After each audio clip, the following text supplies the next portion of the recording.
fashion industry was very saturated. You had, a lot of different people, a lot of different guys like me trying to fight over a little crumb of business. There are risks to try to avoid a little bit of pain. And if you don't evaluate that correctly, you can be in trouble. China, in the span of just a generation or two, went from a farming-based economy to leading the world. Money is the core front of their services. If they don't achieve that much success, they won't serve. Your ego is an asset in New York.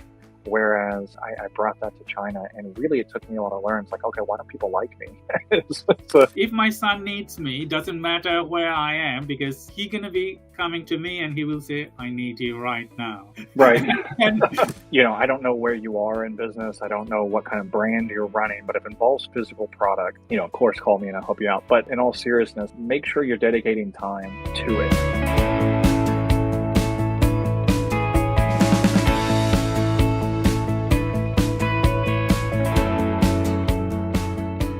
Hello everyone, welcome to the Innovative Circle podcast. I'm your host, Dr. 𝐏𝐫𝐞𝐦𝐢𝐞𝐫, CEO of Time Research and Innovation, 𝐀𝐛𝐨𝐮𝐭 Marketing Agency, and Sales Funnel Accelerator. ICPcast is an initiative to bring innovative ideas, transformative strategies, and forward-thinking insight from various industries, whether it is in technology, artificial intelligence, marketing, finance, lead generation and sales, business advisory and development, tax and accounting, or sustainability. We bring you insights from some of the brightest minds, C-level executives, and industry leaders who are shaping the future. In today's episode, we are thrilled to welcome Stephen Bivens, entrepreneur, sourcing expert, and author. Stephen is the founder and managing partner of SP&P, a Newark and China-based agency specializing in brand creation and product fulfillment services. With extensive experience in sourcing and manufacturing, Stephen assists brands in transforming ideas into tangible products by leveraging strong relationship with factories and suppliers, particularly in China. In addition to his role as SP&P, Stephen serves as the General Secretary of a global trade organization, facilitating connections between business and government trade officials to foster international commerce. He is also an author of CHINAWAVE, a weekly newsletter and blog offering insights into China's influence on global politics, e-commerce, and culture. We will discuss turning ideas into product through grit, strategy, and global trade. So, to all viewers, get ready for our particular session today, and we will welcome our guest.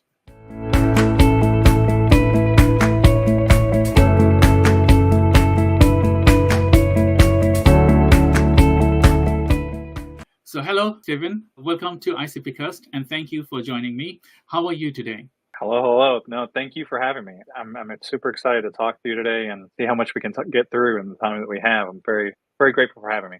Thank you very much. And to all the viewers, I just wanted to inform you that it's today Stephen's birthday. And happy birthday to you. Thank you. And I know that you just got your time today to talk to the audience. So big round of applause for your birthday. And thank you very much for your time today. So I wanted to ask you first, could you provide a brief overview of your business and share what inspired you to enter to this field? Yeah, absolutely.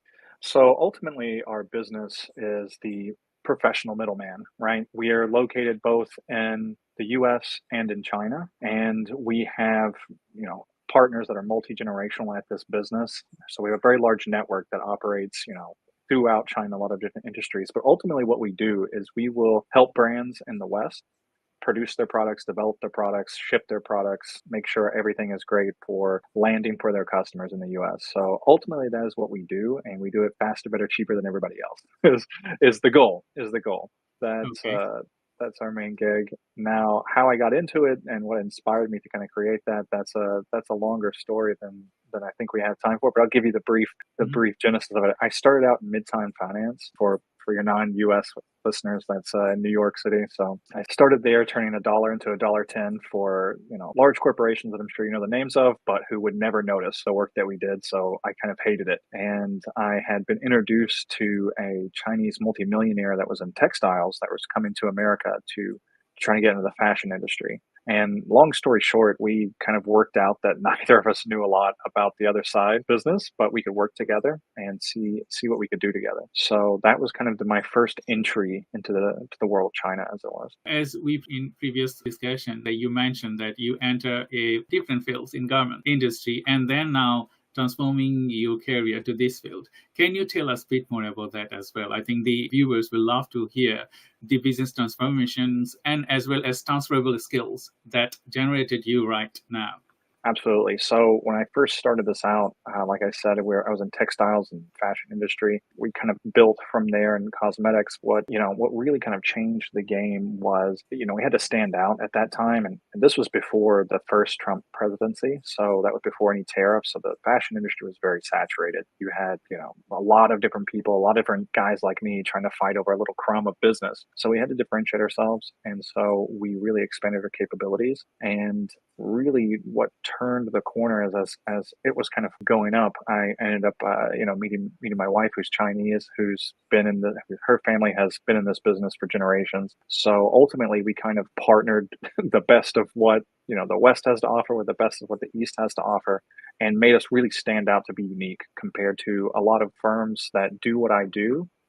Do not have both. Do not have a place in the West or a place in China. They usually have one or the other, and so that really sets us apart. And we're able to do things much faster because we understand both sides. If that makes sense. I totally agree with you. I think this is a competitive advantage. Is if I may add, being in the UK for more than 20 years and have a root in Bangladesh, so I can speak Bengali. I understand other, Asian language, but I don't understand Chinese though. But, when you have Chinese wives and you make yourself the competitive advantage, like people, they do not know or do not understand that business, they're going to be hiring you to do that. And I think that was a brilliant idea for you. Well, I'm not saying that everyone going to be going to China and they will get Yeah, can't promise that. Can't promise you're around with Chinese wife. But you bring up a good point, because it's not just the language, as you kind of mentioned here. You can learn quite a few different languages, and this was a learning curve for me, is that the culture, the way of doing business, just the differences in the types of people that those two respective countries are, and how they go about new business and business partnerships is very different. And there's no shortcut really to learning that. You have to spend the time. So ultimately, when people ask me, what do I do? Like, well, yes, we do sourcing, manufacturing, product development, all this, but really what we have is access to China and experience in China. And that is what people are, whether they know it or not, hiring us to bring to bear. So if I ask, I may, your partner, your wife, she also support you with work in China? Yes. So, she doesn't work in my business, but my brother-in-law, excuse me, her brother and my brother-in-law, he's my point man with the factories. He is leading the team, leading the charge there. His father did this his whole life. Now he's been doing it his whole life. So I learn a lot from him daily, to be honest, but he's very experienced in this and has a wide network.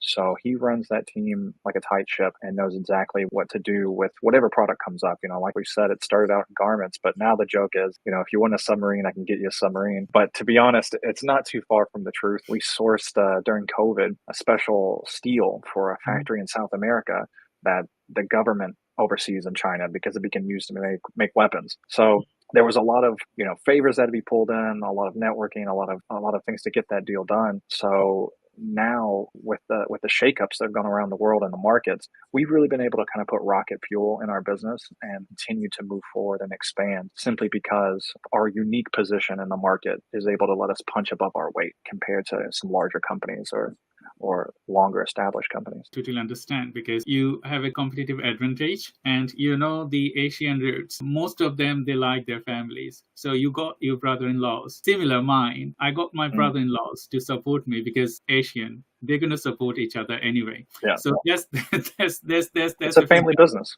Family business is a different animal, because there is that trust there. There is that Mhm. shared goals and everything. Family business is very different. Yeah. That's great add-on. So to viewers, you were watching Innovator Circle podcast, and we have Stephen Bivens with me today, and we will have more discussion. So I will jump into my second question now, and we will have more questions to talk about. Could you discuss the key issues in your industry and explain how your efforts are making a difference of your clients and collaborators? Yeah, so key issues. I mean, everyone, of course, will jump to tariffs immediately, but I think, that while that is a huge agitation to the market right now, Mhm. it's people don't think about the secondary kind of qualifiers in that. Mhm. I'll give you an example. We have a great historical example to go back to is during COVID, huge disruption, and people immediately said, okay, well, what can we do to get out of China, right? Can we go to Vietnam? Can we go to, all these other places? And, if I can recall the stat that I used quite a while at the top of my head, during COVID, all the orders that went to Vietnam for just footwear, shoes and Mhm. things like that, over 50% of them ended up being not fulfilled, breach of contract, and the money's gone, right? No product, no money is what ended up happening. So, there are risks to try to avoid a little bit of pain. And if you don't evaluate that correctly, you can be in trouble. So I think that's kind of the key issues that people are facing now. It's not just tariffs, but, what do we do if we don't go to China? And I Mhm. think right now, and it's a longer answer. I'll leave it as right now. I think China's still the answer for over 90% of everyone's problems. I So totally agree with you because you are the sourcing partner. So if someone wants to go to China, they're going to be on your shoulder, isn't it? So you're going to be yeah, safeguarding them and get the product out there. I can a little bit of understanding for that to viewers because if I'm going to Bangladesh, because I also support businesses here and liaison from UK to Bangladesh. So my clients in the UK or USA, they're going to be trusting me. And mm, I have to also fulfill that trust. Like, okay, I go to the right factory, I go to the right sourcing identity, and then get everything done. And that's the trust, that's the wills, and I think that's a good point that you raised. Tariff, okay, mm, and when tariff is there, so are right. you in somehow affected with the tariffs, or how you wanted to overcome this huge barrier? Yeah, it's a great question, the one that everyone's asking, because this one's a little bit different than the first round of Trump tariffs. His Mhm. first presidency, his tariffs, first of all, it didn't affect every single product from China, and so there was some legal trickery you could play and hoops you could jump through to get some items designated a different code when you're importing it to avoid that. A little bit of leeway that you get with. Now it is just a blanket tariff across the board. There's no corner to try to get around. There's no escape from it, really. So really the only thing you can do is either A, be a huge multinational corporation like Walmart Mhm. and say, okay, well, you can't raise it a penny or we're going to pull our products. So that's not going to apply to most listeners and most people in business. Mhm.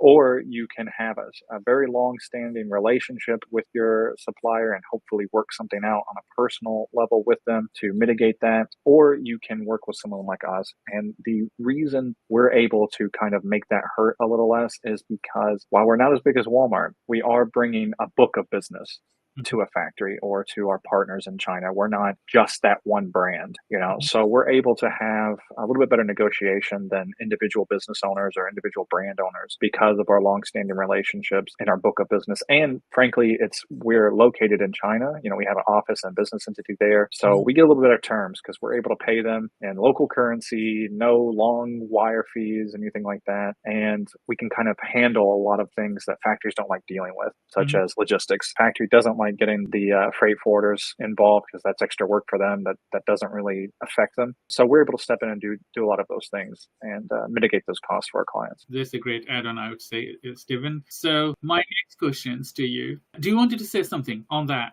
I just heard Uh, your voice. no, that's fine. If I didn't say enough on it, that's that's all right. But I think that gives each business, and that's what's hard to say. It's hard to give you a blanket answer for everyone. Mhm. Someone may be importing or sourcing raw materials for a later process, or their whole product is made in China, from packaging to everything in there. So it's hard to give a blanket answer about tariffs in general, but that's the approach I would start taking is if it's really hurting right now, it might not go anywhere anytime immediate, soon. So you might want to be looking for strategic partners like myself, or, there's other ways to go about it, but that's the way I would look at it for everyone. Thank you. I totally agree with you. So if the viewers, you're watching this live webinar, so you know where to go. And if you are thinking to go to China, still, I think some of the things you cannot ignore, even if there is a high tariff or whatever is non-tariff, you need to go to China, because China has captured the entire world. Few things that I can relate with. I had a TV channel on Sky, community channel, in 2010 to 2012, and we did some construction work on the premise, and we hired Chinese people. I haven't worked Chinese people before, like the way they work with them. The knowledge they have and the way they work, it was like 3-4 times cheaper, and the best product we got from them. So, well, if I can add something to that, I think to that exact point is, I don't think, unless you go there, right? I don't think many people, especially in America, and probably the UK, I'm sure it's applicable there too, they don't really understand how competitive it is in China. A stat, I think that there's more classically trained pianists in China than the entire population of Canada. So imagine trying to be in the top 10% of piano players in China, right? It's intensely competitive, one, just because of the population, but two, because of how much it's changed in the last decades. It's another thing people don't really realize is China, in the span of just a generation or two, went from a farming-based economy to leading the world in many, many sectors, and certainly in production and manufacturing. So the competition is extremely fierce, and that will lead to an insane work ethic, an insane skill set, and to sleep on that is at people's detriment, I think. I totally agree with you, Stephen. So who are the clients you aim to help, and what key benefits do you deliver to them? Sure. So it's starting to change over the years. At the beginning of when we really started blowing up, it was a lot of brands that deal with big box stores, so that will have their brands retailed in places like Nordstrom, Target, CVS, these types of places. More and more, I'm starting to enjoy working more with the solo entrepreneur or small team brand owner that's dealing with direct to customer. Sometimes it's not as big of an account to start out with, but it has much more potential to grow, I think, and grow very quickly, because they're very adaptable. They're plugged right into their customer base about what they want, what they are looking for in that brand, and they're hungry. They're wanting to test things. They're wanting to find out what the new trend is. And frankly, there's not as many managers and committees and meetings that I have to go through to get an answer on certain things, at least for my part of the job and product development or production side. So that's what I would say is, you're doing, a certain amount of business a year and you're growing, it really behooves you to look at the market and look at who's out there that can help you go to that next level. And that's what I enjoy doing, is finding those particularly e-com, obviously now Amazon, Shopify, everyone can put up a store, but if someone can tap in and have their brand dialed in, then I can come in as a lot of firepower to really help them out. And that's what I enjoy, to be honest. So is there any special product category that you are fascinated to support, or you do mix and match? Yeah. So give me an example. And this, people often ask me, it's like, okay, well, what products are you on? And the joke about the submarine, it's a joke, but it's serious. And to give you an example, one advantage we have as well, and how we can do so many products is, our office is based in Yiwu, in China. And for those of you who don't know, it's about an hour or so train ride from Shanghai. That's usually what, a place people can easily put on the map and know where we're at. In Yiwu, there's the Yiwu International Market, and it's like huge. You could park jumbo jets in there, how big these buildings are, and it's set up like a mall, except all the doors are showrooms for direct to factory. And there's over 75,000 direct to factory supplier showrooms there. So we can walk down the block and very quickly be in contact with the right factory, and have multiple factories be able to bid on the project and give us a very competitive quote. So speed and efficiency and that quoting power really lets us tackle many, many different product categories. Thank you. Thank you, Stephen. So everyone, you are watching ICPcast, and I'm Dr. 𝐀𝐻𝐨 𝐶 and I have Stephen Bivens, and we're going to be talking more into detailed conversation. So my next question, what makes your approach unique in helping clients achieving these outcomes? That's a really good question, because it does kind of lie, I think, in my companies and like other companies like mine, kind of unique advantage. And I think it really does come down to the fact that we are located in both the Western world and the Eastern world. We, half my job is explaining to the other side what they really mean. Instead of what they said, if that makes sense. Mm-hmm. Because the cultural differences of how business is done can be a maze if you're not familiar with it. And that's how, communication is the number one problem that we see with people, say, who primarily work on Alibaba, let's say, and try to find source their products there, is the communication isn't there. Sometimes it takes a very long time. Sometimes it's not accurate. For a variety of different reasons. For us, we're located both, so it's very quick turnaround for communication. And our experience in doing that has really led us to have a well-oiled machine in helping clients. And I think that would be an extreme and unique advantage, apart from, all the other things I listed about us that we have in terms of advantages. I totally agree with you, because when you have a competitive advantage, you have a family member and you have an office there. That changed the game, isn't it? Because some people, they would do similar work like you. There are other people there, but the advantage you have, they might not have that one. So I think you are the front runner. So thank you very much for joining today's podcast. And my next question before we go to the break: our partnerships are part of your business model. And from their perspective, what benefits make you an ideal collaborator?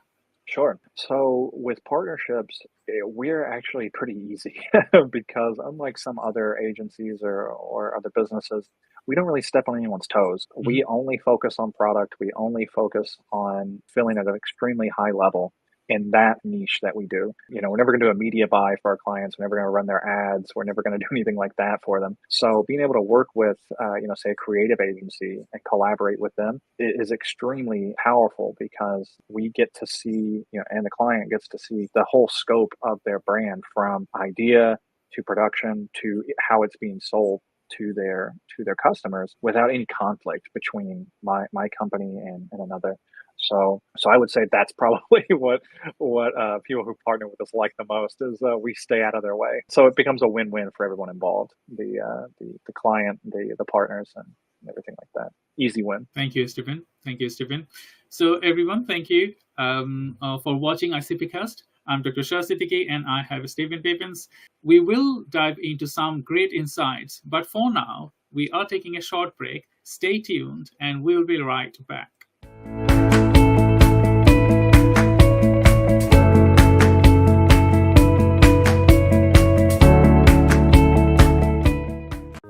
Great conversations start with thought-provoking ideas, and a visionary leaders turn them into reality. Meet Dr. Shah Siddiqui, an entrepreneur, AI strategist, and business growth partner dedicated to helping professionals and companies push boundaries, innovate, and thrive to drive transformation. Did you know that 92% of executives consider digital transformation and AI adaptation are essential for staying competitive in today's market? Furthermore, companies that use data-driven insights for decision-making also see a 23% boost in profitability compared to those that don't. Through ICPcast, we bring together the brightest minds in AI, business, finance, marketing, and other tentative fields to deliver strategies that drive measurable success. Dr. Shah is the founder and C-level executive and leads multiple startups, including 𝐀𝐛𝐨𝐮 marketing agency, Neurodivergent Business Consortium, NBC, Time Research and Innovation, TRI, and Green Threads DPP. He is AI and technology expert and helps businesses harness AI for scalability and efficiency. He is a sales and business growth strategist and the creator of the Sales Funnel Accelerator, SFA program, to guide C-suite executives to maximize conversions and revenue. You might be surprised to learn innovation isn't just about your ideas. It's about execution. In fact, only 10% of companies successfully turn their innovative ideas into scalable strategies, while the rest struggle with execution. Businesses that focus on effective implementation rather than just ideation 3 times more likely to outperform their competitors. After working with industry leaders and disruptors, I have learned one thing: success isn't just about what you know, it's about how you apply it. That's why I created Sales Funnel Accelerator and ICPcast to provide actionable insights that you can apply right way to drive business growth and innovation. Podcasting is now one of the most powerful tools for business influence, with 80% of listeners taking action after hearing expert insights. And when it comes to driving sales, 78% of social sellers outperform peers who don't use social media for business networking. Are you ready to be the part of the conversation that is shaping the future of business? Let's explore innovation, strategy, and leadership together. Book your cast with me today.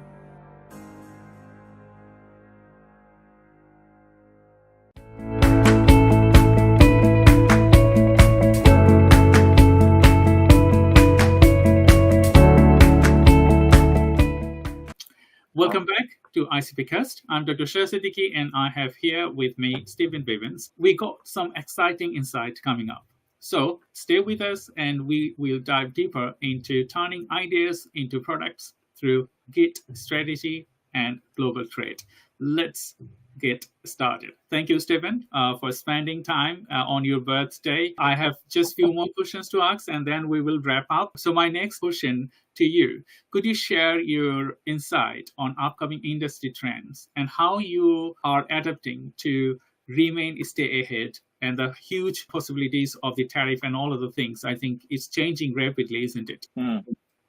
Yeah, so there's a lot that could be dissected out of that one question. But I will say, I think what most people think about in terms of trends and my business is what I get to see and what most people don't is what's happening well before most people in America are really, before it hits the market, let's say, before people have something other to compare it to, some of their competition. Because the majority of trends that people are jumping on, they start in China because everyone there is so focused on, okay, what new thing can we make to then sell to the Western brands? So it really kind of starts there. So, not everyone's going to want to learn Mandarin, right? But there are plenty of ways to watch the Chinese social media on what's trending there, what's becoming hot there, and how it matriculates to the West. And I think that's what a lot of brands, there's a few that I know of that are hyper focused on what's happening in China, what is becoming popular there, because they know it can either be adapted or it's just a matter of time before it comes to the US. I think a recent eye opener for a lot of people was when TikTok almost got banned, and so everyone jumped ship to 𝐀𝐿 or Red Note as they kind of called it for the American app, and people really got to see what's happening in China, what are they interested in, and what products are happening there. So that's what I would say a little bit about trends is before you really tap into, oh, is this trend going to be better than the other one?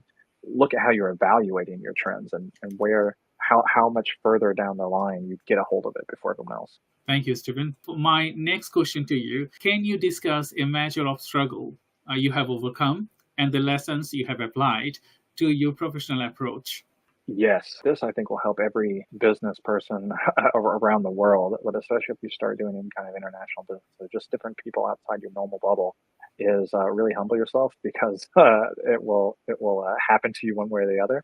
Like I told you, I kind of made my bones in Midtown New York, very gritty, hustle, kind of hyper competitive, hyper ego place. Let's say your ego is an asset in New York.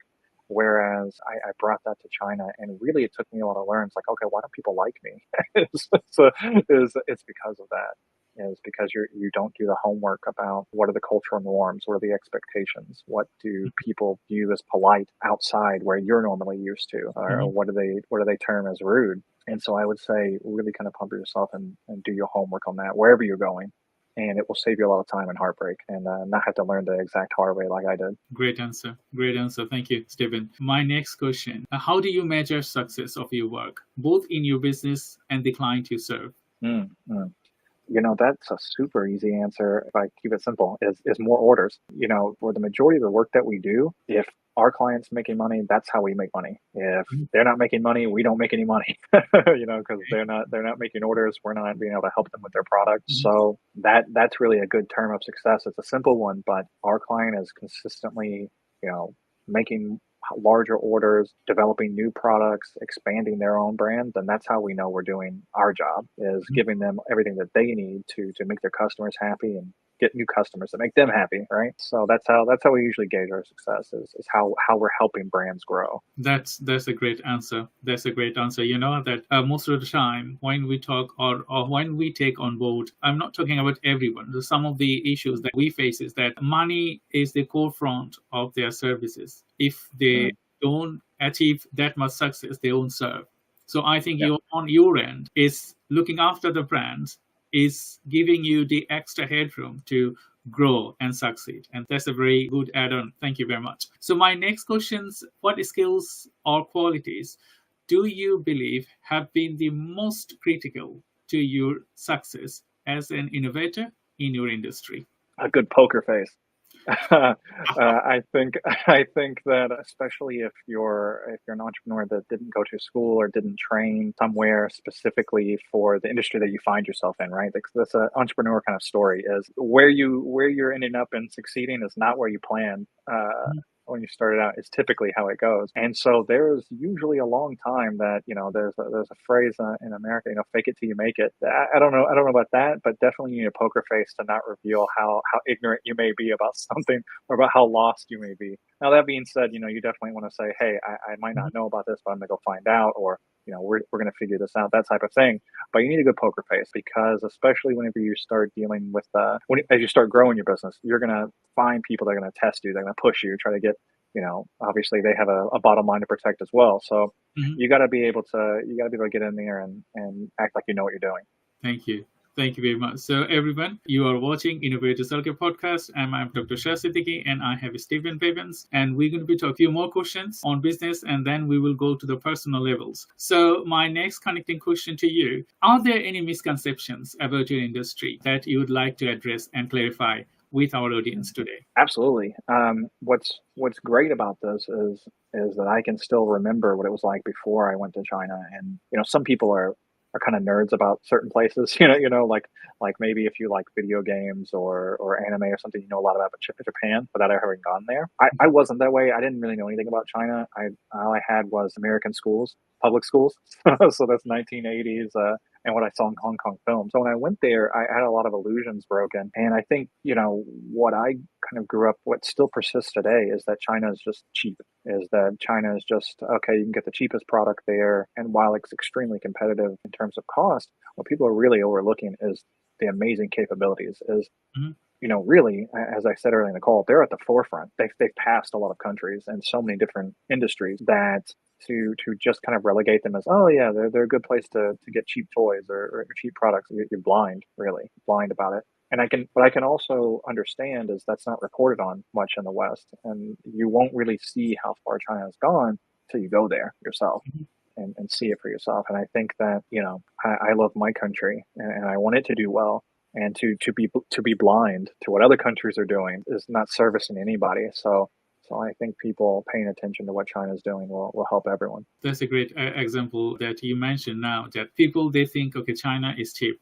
but they don't see the competitive advantage using a China product. I have used Chinese good product and bad product both. But when you think about a posh thing is coming up from China, they will have a bar, isn't it? Like, okay, what type of product they will make. So if we go with like Unilever, the product is made in China. It doesn't mean that the Unilever product going to be worse in quality. They're going to be keeping their quality same as it is. They will produce it from France or UK or from USA, isn't it? So I think the misconception about cheap things is changing the way, because more and more people, they are like Chinese product now, because the thing they can do is very expensive in the UK or USA or in EU. So if I'm thinking for a phone holder, if that I can buy a Chinese phone holder relatively cheaper than the UK product, but made is very good, very well. I can also spend less money by compromising my quality. So it depends up to the consumer how much they wanted to spend and what the percentage they wanted to cut off. What do you think about that? Yes, and I think to take it one step back further, whenever you mentioned people think of it as cheap, people just look at the labor, oftentimes. But if you're in this business and or you have a business that relies on China, there's a whole other world behind that labor cost that people don't really look at. And I'll give you an example. Mexico is becoming a kind of a hot topic for a lot of people about, okay, can we produce there? What's, the labor cost is lower. Why wouldn't we go there? But what most people don't realize is, you still have to get your product from A to B, like you said, quality. China has spent decades building an entire infrastructure to not only handle, but support the manufacturing industry in China. So we're talking about lead times, how quickly can you get your product? Well, there's no comparison. You can get it around the world from China to America quicker than you can get it from Mexico, Yes. which is crazy by itself. And then, okay, maybe the labor cost is cheaper, but what's the defect rate? Are you still having to make twice as many to get the same amount? So does it wash out at the end? There's so many of these factors that, to be honest, you can understand why a brand owner or a CEO of a company they don't have the time to dedicate to this one issue, even though there's many issues in it, obviously. But so they kind of get something that works and don't look at it again until it breaks. And when it breaks, there's a huge problem, right? So many people are like that. But ultimately, what you have to do is make it a process, a system, and something you're constantly working on. So that's what we'll do. Come as like a bolt on to many businesses. We'll be their whole product wing, since they don't want to or might not be able to. It might not make sense to them to hire everyone to do it themselves, train them themselves, and we take care of that for them. So hopefully that makes sense. There's a long answer there was a rapid fire hitting a lot of topics, but there's so much behind that. Just okay, well, is it cheaper? Question that people don't often think about. I totally agree with you, because it's just like stereotyping. To level it down, like, okay, I can give my example. When people see my skin and they don't know who I am, they will level me down that, okay, it's Asian person, he's not intelligent, he will be maybe worse on a lot of things, he don't have manners and all other things. But when they know me, when they work with me, they understand that, okay, who I am and what I'm capable of, what is my intelligence, what is my education, and all other things. So I think we will touch into a little bit that later on our conversation. So what advice would you give to inspiring entrepreneurs looking to make a mark in your field? Wow. To be honest, go to China. Start now, book a flight, go there, spend as long as you can that's reasonable or unreasonable, whichever, how much you want to do. Go there, make personal connections with people. I think, especially do your homework before you go, I guess. I know I said get on a flight, maybe that's good, but do a little homework beforehand, because, this is something that I learned as well, in America, and the West in general, we have a concept where the customer is always right. That we kind of expect the service provider to educate us a little bit about that service or what they're asking them to do. Whereas my experience, China kind of expects you to come to the table a little bit educated yourself. Is they're going to move mountains for you to try and get the end result. But if you didn't even come prepared to know what you're talking about and expecting them to educate you on everything, then that's a problem. So I guess that would be, before I jump the gun and say get on a flight right now, is do a little bit of research, do a little bit of especially cultural research, and that will really go a long way. And I think most people find that, someone who does a little bit of research into a culture you're meeting, touches them on a personal level. And that's what you're really wanting to make when you go there, is a personal connection with people. And so that's what I would say, is do a little bit of homework and then go as soon as you can, because really you won't have the same advantage if you never go to China. If you could do this business remotely, and there are people who have never set foot in China that make calls and do emails, but you will never have the experience until you go there. Thank you, Stephen. We're going to be touching now into some other fields that you work in. I know that you support charitable organizations, as well as you also have some personal wish and all of the things. So can you discuss a little bit more about your charitable organizations, that what you do and how you support organizations? Sure. So, I split my time between the U.S. and China. I live about half my year in each. And what really that kind of developed into is I was brought onto a nonprofit trade organization. And that has been really fulfilling, in the sense that, I'll give you an example. We went to Indonesia last year. I've never been to Indonesia. I don't know how I didn't know so much about it, when it's actually a much larger country, and they've got a bullet train. America doesn't have a bullet train, to give you an example, these things like that. and to work with the leading tourist organization there to work both ways, to bring in tourists, but also place students with educational opportunities in other countries, China, US, places around the world. And that was very exciting. And I think it's probably an age thing, younger. I know it's my birthday, so maybe I can call myself old. But I think, in your early 20s, you don't think about it as much. Once you pass 30 and so on, you care more about kind of, I guess, the impact you have on the world. You care more about trying to do good things for other people. Mhm. And hopefully you're in a position to do so. So that's what I would say is why that's fulfilling, is just at, my kind of stage in life. I'm still a young guy, but I care about, I guess, what I'm doing and the impact that I'm leaving, not just making more money. If that makes sense. I totally agree with you. So my next questions to you: what else you do, like you in your spare times? So do you totally like workaholic person, like you work, or you also do some recreational thing? Or I know that you with your family. How do you spend those time? Yeah, so luckily I am, I guess, say always working, but I try to really make sure that I'm there for my children. I have two children. One's 4, one's 4 months old, so very young. And I think that time, that's when they really need you the most. They want you to be around. They want to play. So I try to make sure, even if I'm tired, I'm like, okay, well, my daughter loves to hold her up and spin her around, right? So I'm like, okay, well, now how much you're tired, do a couple spins and, and try to bargain with her about how many more we're going to do, type of thing. So sorry, whenever I talk about my kids, I lose my train of thought. You asked me the question, what do I do in my spare time? That's right. Mhm. So yeah, I try to make definite time for that. I read a lot. I really, I guess this is part of work, but I want to make sure my finger's on the pulse of what's happening globally, because it affects my business, but also because I'm very interested in what's happening. I will carve out time to go back and read some. I like Shakespeare a lot. I read a lot of Shakespeare, Oh, and then I do. I did martial arts since I was little, and okay. went started out in karate, went all the way to MMA, and then actually now that I'm getting older and I don't have much time to do it, I'm going back to karate for fitness, but also have different thoughts about it. So yeah, there's never enough time in the week. There's never enough time in the day, but you try to fit a little bit of anything that you can, everywhere that you can. I totally understand, because the way your business does, and when you are a business person, there isn't any day or night. There isn't Right. any 9 to 5, isn't it?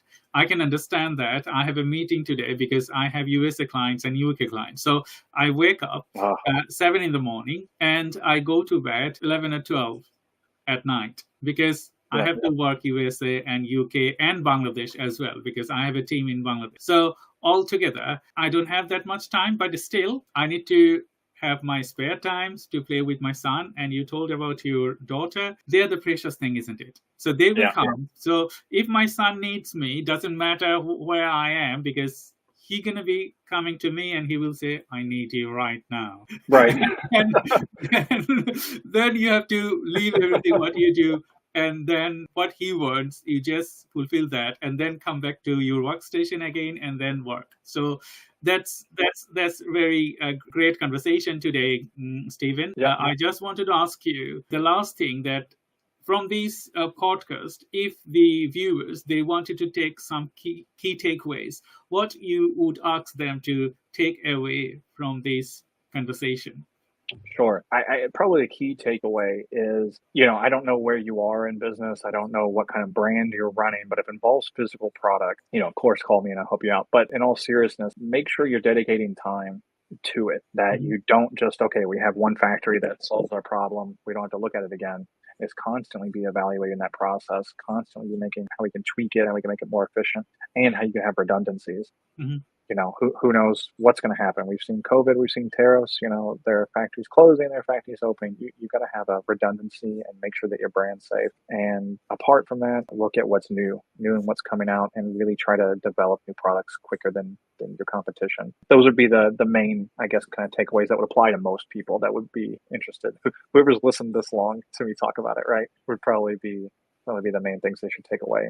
Thank you, Stephen. And thank you, everyone, for tuning into our Innovative Circle podcast. I hope today's conversation with Stephen Bivens has sparked fresh ideas and provide valuable insight to elevate your business and strategies, whether it is on sales, marketing, finance, or innovation. Don't forget to subscribe our podcast and newsletter on our icpcast.com website, as well as please share this episode with your friends, family, colleagues. It might come handy. And support our channels and follow us on social media and all other social channels. Next episode, we're going to be bringing another guest. Until next time, stay inspired, stay curious, and keep leading the way in innovation. So, Stephen, thank you very much. And we're really thankful for your time today. On your birthday, wish you happy birthday again. And bye-bye.